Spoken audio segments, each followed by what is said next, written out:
আসসালামু আলাইকুম। Hello viewers, Comilla শহরের সবচেয়ে পুরাতন দিঘিগুলোর মধ্যে অন্যতম হচ্ছে নানুয়া দিঘি, যার বয়স 550 বছর, অর্থাৎ 550 বছরের ইতিহাস বহন করে চলেছে এই কুমিল্লার নানুয়া দিঘির পাড়, যা কুমিল্লা শহরের মুরাদপুরে অবস্থিত। 1400 সালের মাঝামাঝি সময়ে ত্রিপুরার রাজা ধর্মমাণিক্য তার স্ত্রী নানুয়া দেবীর নামে এই দিঘিটি খনন করেছিলেন। 16 একর জমি নিয়ে বা 16 একর জায়গা নিয়ে এই দিঘিটি খনন করা হয়েছে। তারপর থেকে দীর্ঘ 550 বছর যাবৎ এই দিঘিটি কুমিল্লার ইতিহাস ও ঐতিহ্য বহন করে চলেছে। অনেক কবি সাহিত্যিকের জন্ম এই দিঘির আশেপাশে রয়েছে। তো এই বর্তমানে নানুয়া দিঘির চারপাশে ওয়াকওয়ে করা হয়েছে এবং প্রত্যেক দিন সকালে বা বিকালে অসংখ্য মানুষ, শত শত মানুষ কুমিল্লা শহরের তারা এখানে হাঁটাহাঁটি করে। তাদের এখানে স্কুল কলেজের স্টুডেন্টরাও এখানে প্রায় সময় আসে। আর এখানে লোকেশন বা পরিষ্কার পরিচ্ছন্নতা সব কিছু মিলে অসাধারণ একটি পরিবেশ হচ্ছে কুমিল্লার নানুয়া দিঘির পাড়, যা মুরাদপুরে অবস্থিত। তো আমরা ইতিপূর্বে বলেছি এটি 1400 সালের মাঝামাঝি সময়ে ত্রিপুরার রাজা ধর্মমাণিক্য তার স্ত্রী, তার নাম হচ্ছে নানুয়া দেবীর নামে এটি নির্মাণ করেছিলেন বা খনন করেছিলেন।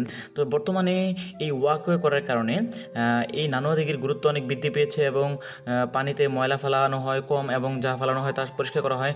তাছাড়া এই যে হাঁটার চারপাশে গাছ লাগানো হচ্ছে, তো গাছ লাগানোর কারণে অনেক মানুষ কিন্তু হাঁটতে আসে। আর এখানে লোকেশন বা পরিবেশটা এত সুন্দর যে অনেকে গোসল করতে আসে। যারা বর্তমানে শহরে থাকেন তারা সবাই ট্যাবে বা তাদের যে ওয়াশরুমে গোসল করতে হয়, কিন্তু তারপরও এই কুমিল্লা শহরে মাঝামাঝি সময়ে মাঝামাঝি পয়েন্টে এত সুন্দর একটি যে দিঘি আছে এবং সেখানে পাকা ঘাটে সবাই গোসল করতে পারে।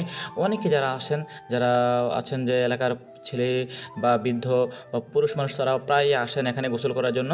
তো আমাদের কাছে ভালো লাগে যে আমরা এখানে যখন ঘুরতে আসি তখন এর চারপাশের লোকেশন দেখে অনেক ভালো লাগে। অনেক ঠান্ডা পরিবেশ, ছায়াযুক্ত পরিবেশ, বিভিন্ন গাছ লাগানো হয়েছে। আবার অনেকে ঝালমুড়ি, চানাচুর, ফুচকার দোকানও বসে। পাশাপাশি কিন্তু অনেকগুলো এখানে শিক্ষা প্রতিষ্ঠানও আছে। তো শিক্ষা প্রতিষ্ঠান যারা স্টুডেন্ট আছে তারা কিন্তু এই ওয়াকওয়েতে হাঁটতে পারে, তাদের অ্যাক্সিডেন্ট দুর্ঘটনা থেকে রক্ষা পেতে পারে। তাছাড়া যারা মানে পথচারী আছেন তারাও কিন্তু এইটাতে হাঁটতেছেন, দেখেন কিছু মহিলা আসতেছেন বা আমরা যাচ্ছি এই ওয়াকওয়ে দিয়ে।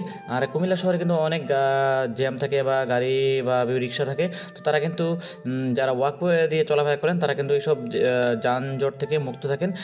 বিশেষ করে এই চারদিকে যখন আপনি উঁচু উঁচু দালান কোঠার মাঝখানে একটি দিঘি, তাছাড়া সবুজ গাছগাছালি বা সবুজ গাছে পরিপূর্ণ বা সুন্দর একটি লোকেশন, আসলে এরকম পরিবেশ কিন্তু খুবই মনোমুগ্ধকর। যারা দেখেছেন ভালো লাগবে।